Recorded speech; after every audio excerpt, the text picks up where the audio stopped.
Hey Village, it's your girl Tasha Ray, the host of Womanhood Decoded, where each episode I endeavor to explore the intersections of womanhood, motherhood, and sexuality. Today I have a very special two guests actually, and I cannot wait to dive deep into their stories. But the topic of this podcast is building from the bottom up. And the reason for that is because social media has the tendency to only show one side. And I feel it's my personal duty to make sure that people understand the journey. Because I feel like if you can understand the reason why or the motivation behind whatever brand or movement it is that you're interested in, you will be more invested once you understand the why. And so for me, the why is my daughter. I came to motherhood late in life because I was told that if I matriculated through various educational institutions and if I climbed the proverbial ladder, that someone would meet me there. And then I would have 2.5 kids and, fence and all of the rests. And that's not what happened to me. And I don't want to sound like I'm bitter or that I'm a victim, but I want people to understand that there was this narrative that if you check off certain boxes, that you are going to end at a certain place. And I just want everyone to know that each of us has a journey.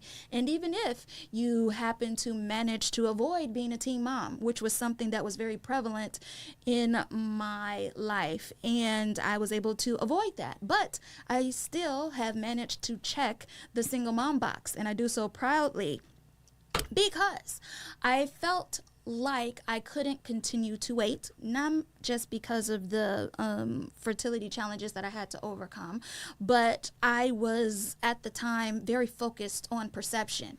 And being in media, I didn't want to be a statistic.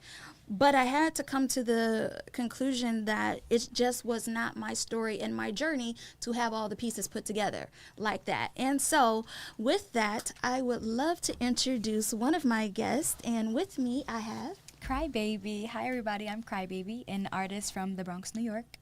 What's up? What's up? Happy to be here, Tasha. Thank you so much for having me. And us. But you guys will get to that soon. Yes, thank you so much for taking the time to be here. I would love it if you would introduce my audience to your story as it pertains to music, particularly as a woman and a woman of color. I know that you understand not only the competitive part, but you also understand the value of collaboration, hence you being here today. Yes. So if you could speak to both the reasons why you collaborate and the competition that you have encountered as you have been on your journey in music. Well, yeah, we can definitely elaborate on that. First and foremost, I guess, much like every other artist, it's very competitive. Everybody wants to be a star, especially in New York City, coming from the Big Apple, where there's not even so many people. Everyone wants to do some type of artistry, whether it be painting, whether it be dancing, whether it be media, whether it be music. So the competition is very, very vast. It's a lot of competition, whether in school, in actual after school programs where it's genuine just competition, like growing up in it, having the interest in music, which I did, music was very prevalent in my childhood. So I was always in a different music program in school, never like outside of school, but that alone showed me like, okay, she's better than me. So if I graduate from here, she's going to come to this program and so definitely, I know the quote, "It takes a village." Mm-hmm. Similarly to a lot of things in life, music and building your artistry and career does take a village, which is where it brings me to the collaboration, where I found out at a very early age, wow, there's a lot of competition, why not create some allies within the competition? You know what I mean? Yeah, there's going to be many artists better than you, but why not work with them and have them teach you so much more that can make you better and can get you where they are and maybe even surpass them? You know what I mean? So yeah, that goes to speak for all of it, really. Like, grew up in music, and then the collaboration came with me realizing at an early at a fairly early age as well, where it's like, okay, well, competition is big, but partners are better and bigger. You know what I mean? If we work together, we'll be way bigger than any competition that comes in stores. So I would say maybe in the beginning of high school, I started like finding friends who also had similar interests as me, and we just started kind of giving each other that confidence to actually make music, whether it be together, apart, independently. And from there, we curated our own, like, okay, well, I want to do this, and I'm glad that we're doing it together, but this is where I'm going, and this is where you're going. And after graduating high school, everybody went their, separate ways, and new friend groups formed, and it's been great since. But it's just like a revolving door when it comes to that cycle where you see the competition, you see who's better, and then you just find the group of people where you feel like not that you can fit in, but that you can bring something to their table and they can bring something to yours, I love that. Speaking of reciprocity, those of you who have watched my podcast know that I often speak to how the game is rigged. If you are a person of color, particularly in media, because no matter what state you are watching the news in, and that's my background, you will notice there's always two chairs. And one chair is for somebody that's white, and the other chair is for somebody that is not. And so the fact that I kept getting chairs that were for the person of color meant that it created strife with people of color. Right. Because theoretically, if you were at the station before me and then I come, you may not have been told that I was coming. You might not have been told that your contract was ending or that your contract was changing. Yeah. And that theoretically, if you were at the 10 o'clock desk and now I'm coming for the 10 o'clock desk and now you are moved to the weekend desk, you might be like, well, what's going on? Mm-hmm. The thing that's going on is that the advertisers have expressed a need for change for whatever reason. Mm-hmm. And so there's a lot of different things. And so me in the newsroom, I often felt isolated. And I often felt like I was on an island.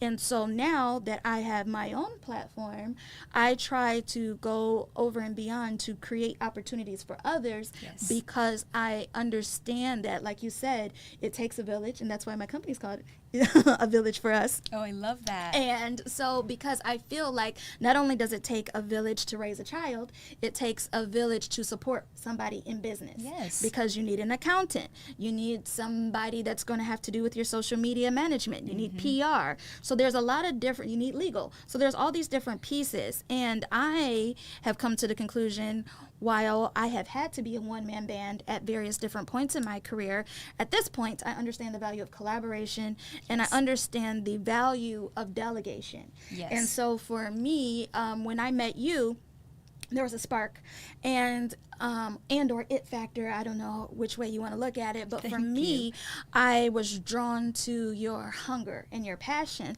because I often, just because of the nature of my life, I'm often at tables with people that do what I do because that's what I do. Right. But I feel like many of us that have been doing it for a long time, we've gotten jaded.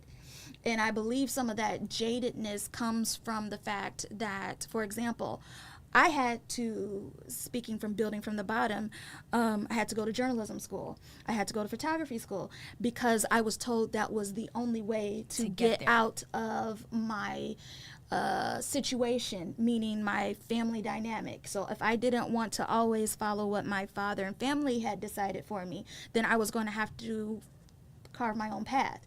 Through education at that. Yes, and so that's what I did. But then what happened is COVID. And when COVID happened, all of a sudden, me as a journalist, I was no longer as valuable because now all of a sudden there's this thing called a content creator and an influencer. Absolutely. And so now it's like nobody had to go to school. They just have to have a phone. Mm-hmm. And now they can go and they can do what I do, but they do it differently. Absolutely. So the thing about it is I had to take the chip off of my shoulder during COVID and understand. And when I went into places like Clubhouse, for example, to try to talk about the misinformation that was being given. Yes, because if people have a certain amount of followers or viewers or whatever, then it's as if they are the authority on whatever topic. Whereas me, if you look on my Instagram, I got 5 of y'all. It's more than 5, but the point is that, you know, the number of years that I've had in the field, you might expect me to have bigger numbers. Right. But for me, I was always under NBC, ABC, or CBS, and therefore I wasn't able to build my own platform because that was a conflict of interest. Absolutely. And so that's why I love that I get to be here at DSN, the Matrix Studios Network, because I get to focus on what I want to focus on. Absolutely. And focus on what I want my guests to focus on, so that we aren't just driven by the man or driven by the mechanism that's trying to, I feel, silence our voices. So Yes. what I want to know is, what I loved about your social media is, I love how you were there was the one where the mic is coming down in front of a store. Yes. And you are, the way that you're talking, or not talking, but the way you're rapping or doing your music, it's coming across like, first of all, you've been doing this. It doesn't seem like it's something that, so obviously it's something that comes organic to you. So what I want to know is, who is it that you were listening to growing up, or who did you see that, not that you really pattern yourself after, but who did you look to and be like, okay, I can do that too? Growing up, a lot of women MCs inspired me. I grew up on a lot of 90s women MCs, given my mom is, well, she was born in 78, so her like 20s and like teens were in the 90s, and like all of that era of music was like what I grew up on. Okay. So I would say Eve, Lauryn Hill, we had then we had the switch over with the genres, Pink, we had Rihanna, we had, you know, bringing it to the early 2000s, Adele. A lot of those women, when you see them perform or even just creating their music and you listen to their music, it has an essence of confidence, where when you look at them, it's like, whoa, they're not showing like, I'm her, you know what I mean? But their music gives that. I am very much like that. I know my worth, but I'm not going to walk around with a chip on my shoulder like, yeah, I'm her, you know? But when it comes to my music, I know the work I put in that. So like, I know that it's good, and that's the confidence that I give out when I perform. So not that I patterned myself after those women, but that was something that I took a page from their book, where it was like, wow, you guys are so humble. You guys are so articulate with your words in certain interviews and everything, and you perform and it's like, wow, that's a show, you know? It's not just a performance, it's a show. And that's what I want to give. I want to inspire other people to give that, and other performers, like, you're an artist, yes, but you are the show. You know, I walk around like I'm the show, because that's what I want. I want people to look at me like, what else? I love it. I even have a whole cup that says, what is this? Main character energy. So, in essence, I love it. What you are speaking to, I want to know, because you named various people that we all look up to, do you feel like being a minority has at all put you at a disadvantage, or do you view it as something that propels you, or is it some of both? I feel some of both. Okay.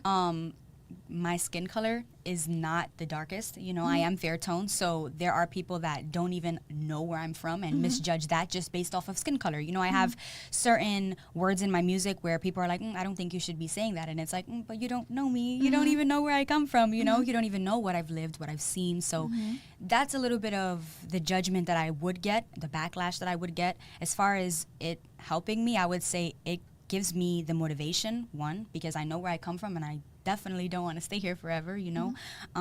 Two, not only the motivation, but it gives me my inspiration, my lyrics, everything about my music really is created from my environment, where I come from, what I've seen, what I've lived. So my music is definitely authentic in that way, and I feel like that would be my advantage in being who I am, where I'm from, and yeah, all of that. So I love it. thank you. Talk to me a little bit about your most recent project and collaboration, and tell me how that came about, and then also introduce your guest. Yes. So our latest project single is called No Mistakes, out on all platforms, all streaming platforms. We do have our latest music video for that song out. The song before that we were working on, it was called Little Mama.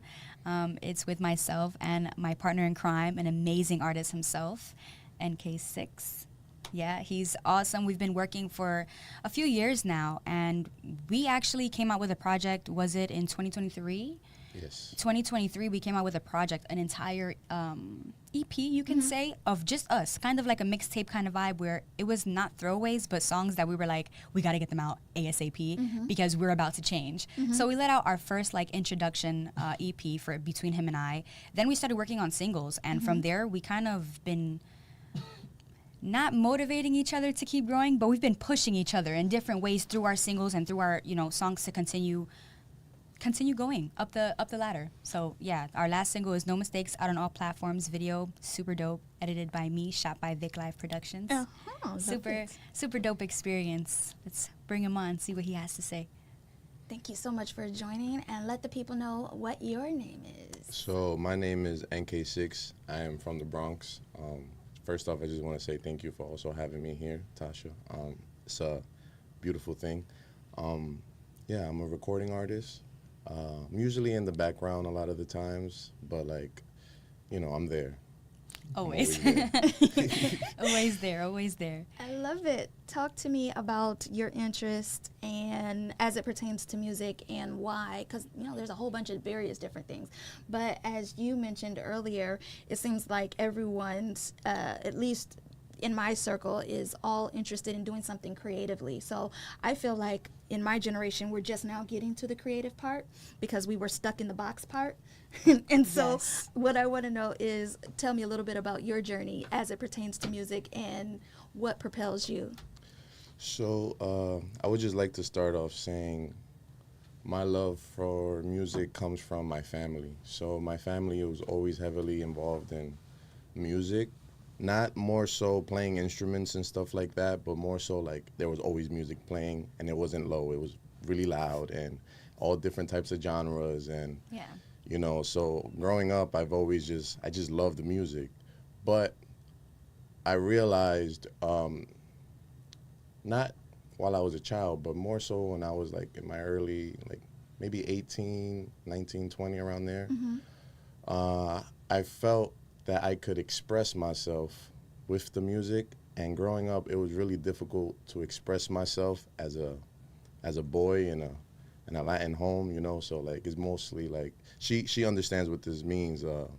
Children are to be seen and not heard. Ooh, yes. So growing up, it was really difficult because a lot of the times whenever I spoke out about something that bothered me or just anything, it was always like, Overlooked. you know, overlooked or like brushed off or like, oh, you're a boy, like that shouldn't bother you. Or, you know what I'm saying? So when I found out that I could put lyrics together and make it sound relatable and have other people hear it and feel like, wow, I relate to that and I feel where you're coming from, it makes me feel like, okay, maybe I'm put here for a reason. Maybe I'm here to help people connect or, you know, like just help people get through tough times with words. So that's why I'm really into this, and I want to be the best that I can be through the music.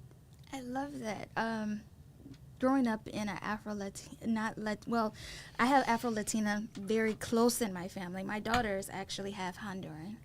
And then, so I'm always taking her to everything because I feel like while I can tell her the Trini side of things, you know, she has to understand her other side. And so I'm always taking her to Spanish-speaking events and Spanish play dates and things because I realized at some point early, when I grew up, it was very much same as far as that's what they wanted us to be, the same. Whereas now everything is about diversity. Yes, everything is different. And so Yes. because of that, you know, it was, you know, children are supposed to be seen and not heard, but it was in addition, you also have to assimilate. And Yes. so for me, as you see, I have a very Midwestern on-air persona, and that is a persona because I speak a whole different way if I'm, you know, speaking At the way I home, want to relax, speak. right. But I was told that that makes me sound like I'm not educated, that I sound like I just get off the boat, that I must never have read a book ever. Ridiculous. But it's like, you know, different accents are treated differently. For example, Absolutely. if it was someone from Europe, for example, The great brand. then it's like, okay, they're not judged for that. But I understand that it's completely different from my Caribbean experience. Right. And so I want her to have both sides, but I also want her to understand. That's why I on purpose named her Isabella. Wow. And so her name is Isabella Hope. And God bless. the reason is because I had no hope.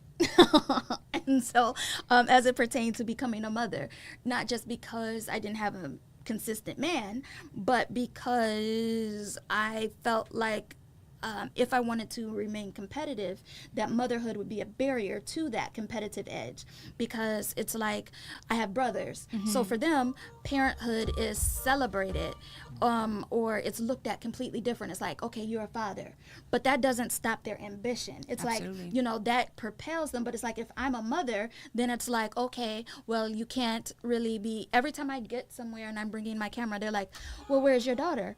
And I'm like, she's in school. Like, My daughter's taken care of. and I'm Why like, is but why are you? But it's almost as if I shouldn't be participating in things because you have a kid. because That's I have ridiculous. a kid, and or I shouldn't be wearing a certain thing. Absolutely. And so, you know, I feel like that's why I'm exploring womanhood and sexuality, because yes, I am a mother, but I was a woman for a whole 37 years. This is your first time living. Right, before I became a mother. And I just feel like this whole concept that I need to just be like how my mom's generation was, which is she kept the home, right? She, you know, made my dad's lunches and all of that. And they're still married, you know, 40 plus, almost 50 years now. And so, as I stated, I'm in my 40s, and so my mom got married early and then, you know, had us. And so the fact that I'm somehow living life outside of marriage and I am going towards my goals, it's like, well, what are you doing? Right. And there is this thought that I should be just making plates. I should just be in the kitchen. And so whenever I am doing something outside of that, I receive a lot of judgment from my community. But at the same time, I get requests for people's, you know, recommendation letters. And I get requests for, you know, various red carpet events that I attend. But nobody wants to talk about the fact that it's because I work that I get these opportunities. Absolutely. And so I want to talk about your journey, both of you, as it pertains to your overall professionalism and the amount of preparation that you put in that then creates the products that you all are able to do. I would say the preparation for professionalism, preparation for just being your best when you are, you know, stepping out and stepping into your business. I feel it doesn't take much preparation if you know what you want. And from artist to artist, because in a way you are an artist as well, you know what I mean? You create, this is art. This is an amazing piece of art that you're creating, and you would know it's not much preparation when you go out and be you. But it's much mental preparation when you can't be you and you have to be someone else in order to be accepted. So in certain rooms, as we all know, you know, you can be yourself and you can be accepted, and they'll see how you did with me. You know, I was myself with you, and you completely saw like, wow, this girl, she's, you know, she wants it. Some people you have to put on that face where it's like, yeah, you have to let them know, I want this, and this is why I want it, and this is, you know, it's just really just fitting that mindset. Read the room. Really reading the room, fitting that mindset, understanding where you're going and the energy you need to have in those rooms where you're going to be. Everyone is different. Everyone in this industry, we speak often on, everyone has a motive. Yes. So everyone has their end goal. And if your end goal and their end goal is not matching, there's no need to pick you up and take you anywhere. You know what I mean? So it's really all based off of common interest. So less preparation, more so understanding where you're going and what you want so you get it. You know what I mean? So, yeah. And I would like to add on just also understanding the people that are in these rooms with you. So like you said, most people have a motive, and if your interests and their interests don't align, then they're not even going to bat an eye at you. You know what I'm saying? So I just wanted to add that on and basically agree with what you're saying. Yeah. I love it. I'm interested about this thing, if you've noticed it. There's this narrative that men and women are in a continual war. Oh, yes.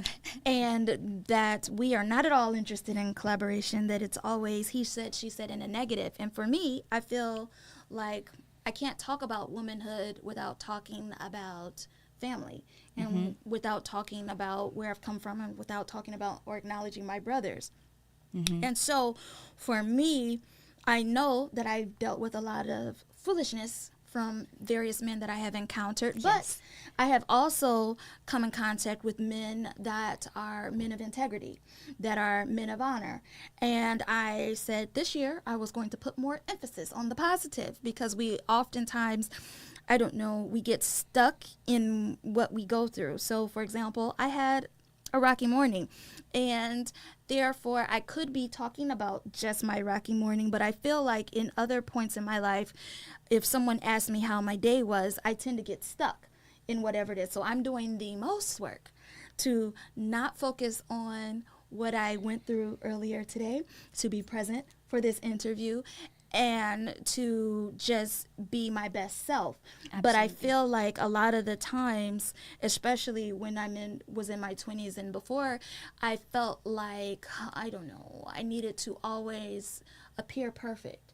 But at this point, I openly acknowledge that I am not at all perfect, Yeah. and that my goal is to just show up and to be authentic.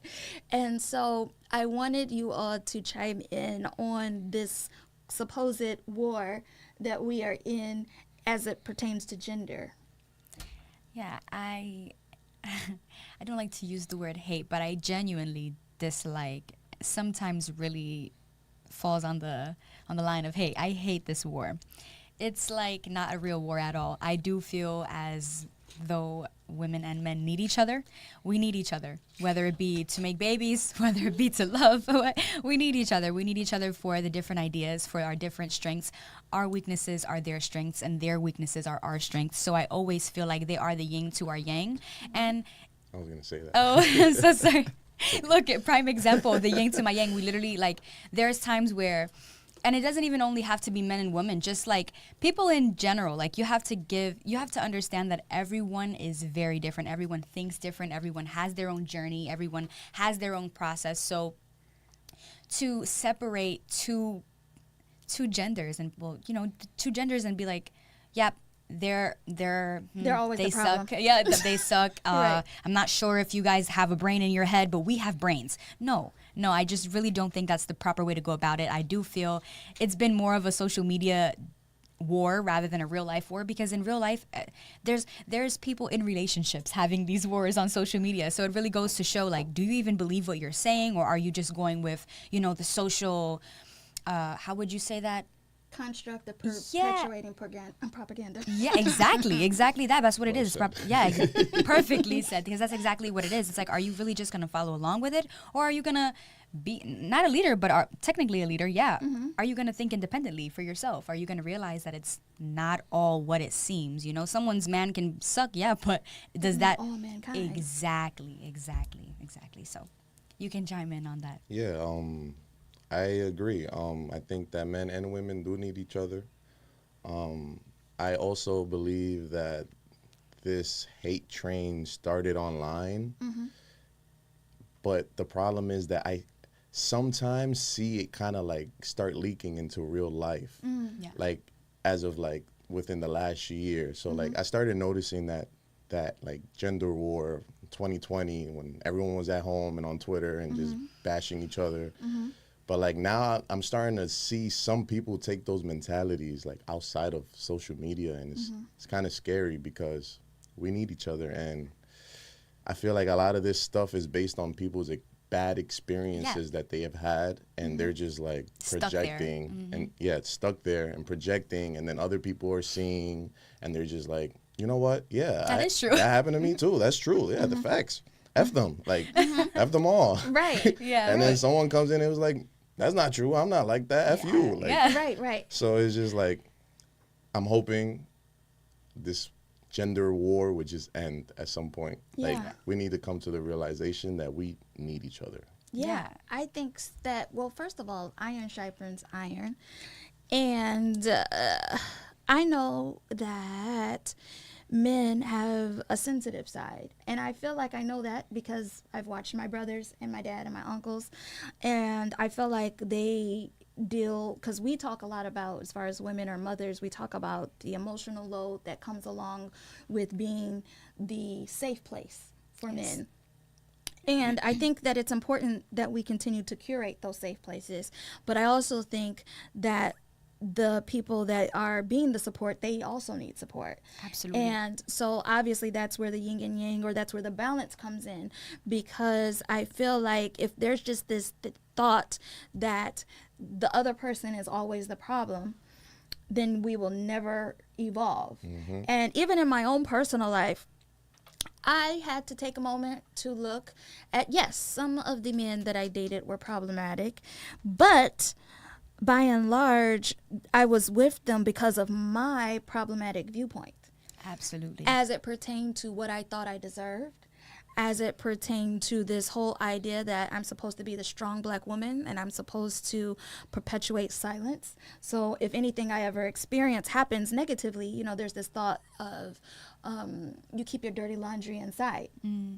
And you stand by your man no matter what. And I believe that to a point. And the point is when I feel like I am at my breaking point, one, and two, I understand I'm supposed to be your piece, but are you ever my piece? Right. Are you ever filling back into this cup that I'm pouring into? Right. And I don't feel that it's wrong for me to verbalize that I need help. Absolutely not. And I don't feel like that makes me any less of a strong person. But when I was younger, I wanted people to perceive me as this person that didn't have problems. But now I realize that I don't think people are much concerned with my personal life, but I feel like when I share the fact that I have or go through struggle, that it makes people understand me a little bit better and more.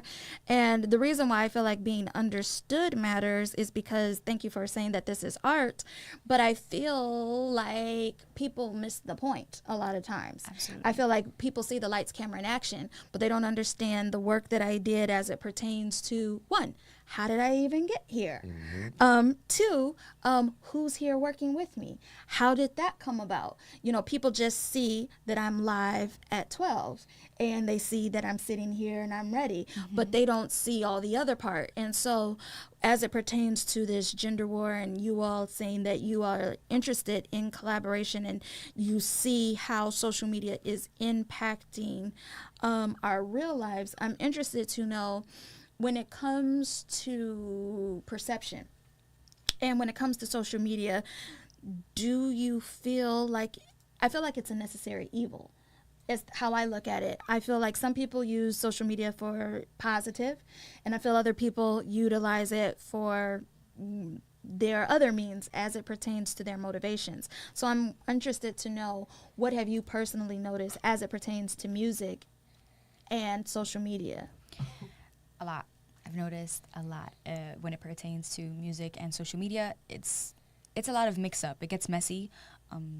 Social media is used as like a clickbait source sometimes, where people will use, let's say, Instagram or Facebook or whatever, just to promote something that has nothing to do with the music, but those numbers that they'll get from rage bait, let's say, something that'll be not even true, but it's a vlog posting something of a celebrity. Oh wow, like I'm gonna use Cardi B, for example. Cardi B and Offset just got into another fight, and it could be a fight from like 2 months ago that everyone already knows about, but those numbers, that like little mass hysteria that they're creating within their fans, it's like, oh my god, we gotta check Cardi's page now. And now that those numbers are reflecting onto her single that she just dropped yesterday, because no one even knew about it, but now they're like using, so social media can be used in various ways, clickbait being one of them, rage bait being another, in those aspects where people can also, with even artists like us upcoming, people can make fake pages about us, put out whatever they want. Instagram is not super savvy to the point where you can just contact someone on Instagram and let them know, hey, this is not me, I can verify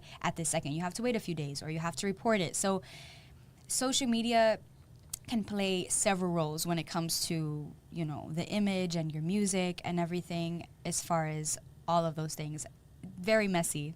I like it, yes, a necessary evil indeed, because without it, you can't promote yourself the way, we do today. 20, 30 years ago, you were not able to promote yourself the way you are today. It makes it super easy, super accessible for everybody.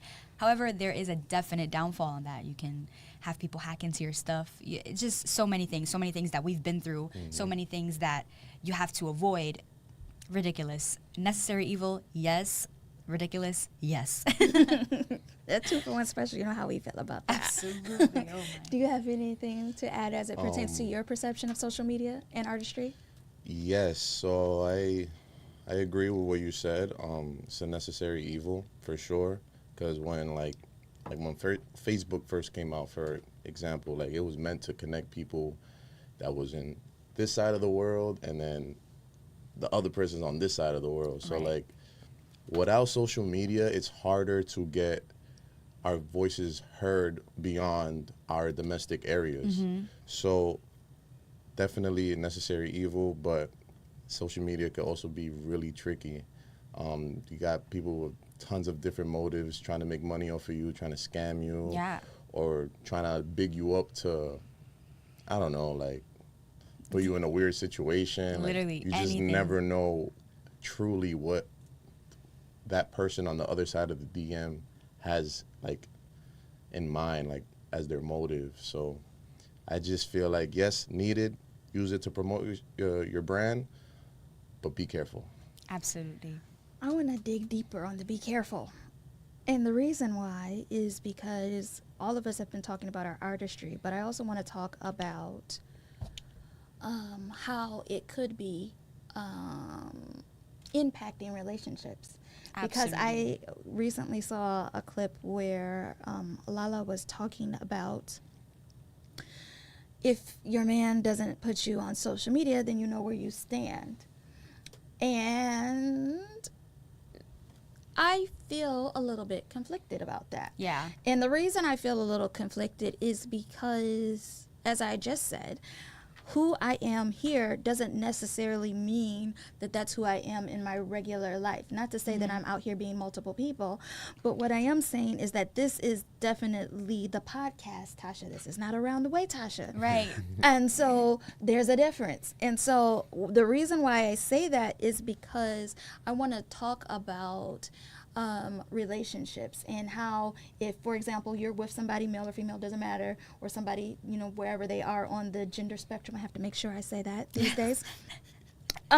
Whatever type of romantic situation you have, how have you decided to navigate it? Do you try to protect your privacy and not post, or do you post, or how do you view posting as it pertains to you're an artist? Because I will share, as a woman, I've noticed that I have to, or it's to my advantage, to appear to be single. Yeah, absolutely. Even if I have somebody in my life, because Absolutely. the perception of singleness makes me more attractive than if I am with somebody. So I want you to tell me how you're navigating that. Yes, absolutely. That is an absolute fact. It definitely works to your advantage to be perceived as someone who is single on the market, just kind of someone who is an individual, available, someone who can always show up alone. And for me personally, I'm a huge advocate of being private, not a secret. So whether or not like I have an interest in my life, I don't need to post them all the time, but I would like to post them every now and then. Like, that's just who I am. I'm not going to hide you from the world. The world is going to know that I have you. However, that's where it creates conflict with, you know, social media, because once you show, even if it's just a little bit like, wow, I'm on a date, people are going to look like, oh, we kind of don't really want to listen to your music anymore because you have a boyfriend. Now I can't fantasize, you know, and it kind of just changes a lot of the dynamic for a lot of people. Or even, you know, it doesn't even matter if it's boyfriend, girlfriend, whatever it is. That changes the dynamic. It changes the view for many people. However, again, I'm huge on being private, not a secret. And yeah, I don't feel like there's any problem. I feel, again, if you're super authentic and you remain authentic throughout the entire process, throughout the entire journey, your image doesn't have to be your relationship. Your relationship is just a part of, you know, your day-to-day life. And if they enjoy who you are, if they love you for you, your genuine, authentic self, then they wouldn't mind if you shared, oh, wow, like, she's actually happy. She has some love. You know what I mean? So, again, being private, yes, I'm not going to show, you know, social media, everything going on. But if I'm on a date and I have an amazing plate in front of me, why not post it on my story? You know, I am a huge advocate of that. Yes, you do get backlash. Yes, there is plenty of conflict behind it. But if you navigate it properly and you just, again, stick to your authenticity, then people should be okay with that. That's how most people succeed. I'd love to hear your male perspective on that. I agree to a certain extent, but only because I feel like everyone's different. So like everyone's version of privacy may not be the same. Like my version of privacy may not be the same as yours, or vice versa. So I feel like what you said, not a secret, but private. I'm the type of person that I want to promote on my page what my page is about. So a lot of the times I don't feel the need to share that. But then sometimes as an artist, people want to see more and more of you, whether it's personal or whatever. So sometimes you do got to give a little bit. But it's just like a balance, I guess, I would say, more so. Absolutely. Depending on who you are. I love that. Talking about balance, I was recently listening to a podcast where Kerry Washington was talking about how she purposely doesn't really speak about her children and her marriage because she's married and she has children. It has nothing to do with her upcoming projects or her current projects. And I appreciated that, but I think there is this expectation that if you are being authentic and if you are, for example, showing up to events and you're by yourself, I just feel like, first of all, there's a lot of assumptions that go on. And additionally, just because I'm with somebody on, what's today? Wednesday, doesn't mean that I will have to be with him until the end of eternity. Exactly.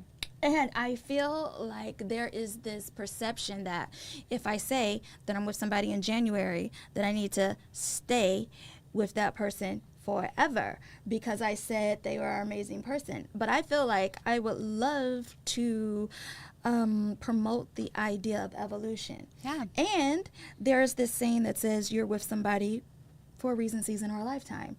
And I don't feel like just because I'm with somebody for a short time or a long time that devalues the relationship. experience. Because it was great on Wednesday, Tuesday, Thursday. But then there came a point when, for whatever reason, we either grew apart or our perceptions changed. But I just feel like there's this idea that not only does your social media need to be perfect, but your life needs to be perfect. And I don't know nobody's life that's perfect. I feel like, yes, we all know examples of people's lives that we want to maybe pattern our lives after, or that seem to be getting it more right than They're great wrong. examples, right? You know, but at the same time, I feel like we also see real stuff going on in our lives.